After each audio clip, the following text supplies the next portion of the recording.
Grades in education, arguments for and against. The effectiveness of grade systems in measuring students' efforts has become a popular topic in education in the last few years. Thus, even though grade systems present a reliable way of monitoring students' academic progress tested by several generations, experts have long called for finding alternative ways to assess students' efforts. Ross Gay, an American poet who teaches writing, recently suggested that grades are more helpful in teaching obedience or compliance.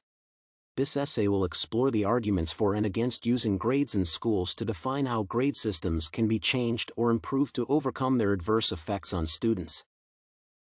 Firstly, exploring the arguments from both sides requires outlining the theoretical foundation of grading systems. One of the approaches that can bring more clarity to understanding the meaning of grading systems is the economic theory. From the viewpoint of neoclassical or traditional economics theory, grades are an important factor that motivates individuals to maximize their efforts to achieve the best result.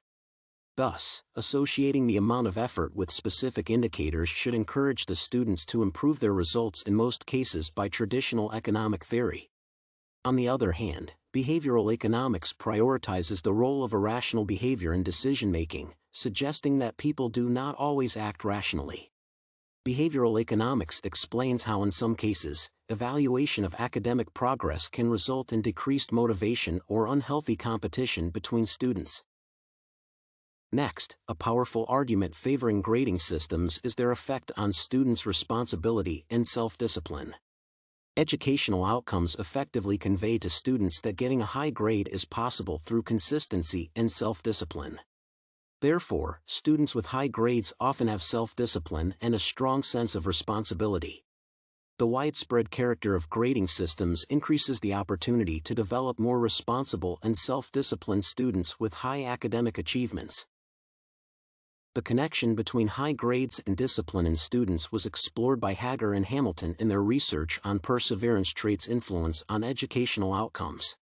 The research defined that the skill of self-discipline indirectly and directly influences students' academic progress by contributing to the development of their ability to set short-term objectives for long-term goals.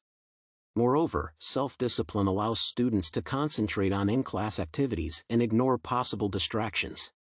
Therefore, grading systems can significantly positively influence students' personal and professional development. Furthermore, the following significant advantage of the grading system is the simplification of organizational elements in the learning processes. An adequately organized grading system can reduce educators' workload and convey the idea of the teacher's expectations from students. In this sense, discussing what tasks the student must complete to pass allows for establishing a trustful relationship between students and teachers. The research conducted by Reynolds et al. Focuses on the workload challenges educators faced in the conditions of remote learning during the pandemic. The authors define that the increased amount of work teachers faced required choosing a type of assessment that would support testing the student's knowledge without using additional time resources. Thus, the article proposed using writing assignments and grading students' works based on their degree of involvement in the writing process and their ability to meet deadlines. Therefore, in conditions of emergency circumstances, grading systems can be easily adapted to changes in the educational process. On the other hand, the use of grading systems in modern society does not reflect the values of equity and supports the manifestations of implicit biases. Thus, the use of grading systems provides teachers an opportunity to underestimate students whose behavior they consider inappropriate or disrespectful. Such negative outcomes of grading systems create many difficulties for students from ethnic minorities. For example, the research conducted by Feldman defined that black and brown students are more likely to be graded on their behavior than their white peers. Furthermore, an unfair grading from one biased teacher can demotivate the student to improve his grades, staggering his progress in several disciplines.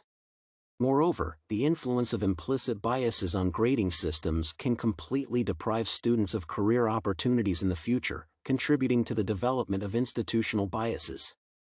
Therefore, grading systems should only be allowed in educators with high professional ethics and moral values. On the contrary, grading systems can be revised by equitable grading practices that encourage academic progress in students from low-income families. Lastly, the division of students into academically successful and unsuccessful groups implied by grading systems negatively affects students' confidence and motivation. Innovative grading systems, such as standards-based grading, (SBG), avoid dividing students into groups of high achievers and underachievers, focusing on their proficiency in mastering different skills. SBG can be perceived as an improved version of the traditional grading system that includes its strengths while neutralizing its weaknesses.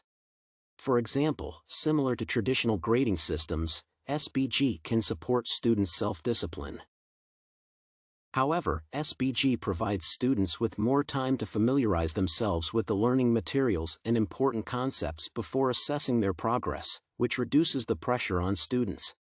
Furthermore, according to Knight and Cooper, SBG has a positive effect on teachers' activities. The implementation of SBG improved the efficiency of teachers' planning and provided them with more opportunities to meet students' needs.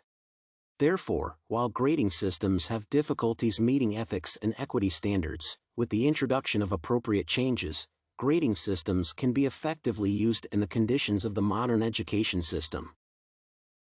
In conclusion, this essay explored the arguments for and against the use of grades in modern education systems. The essay defined that even though grading systems can be perceived as a reliable tool for monitoring students' academic progress, they affect students' confidence and motivation in changing the goal of the education process. Moreover, grading systems do not meet the modern standards of ethics and equity in indirectly supporting institutional biases. On the other hand, grading systems support students' self-discipline and help teachers manage increased workloads. Therefore, comparing the arguments for and against the use of grades in education define that with specific changes, grades can be effectively used in the conditions of the modern education system.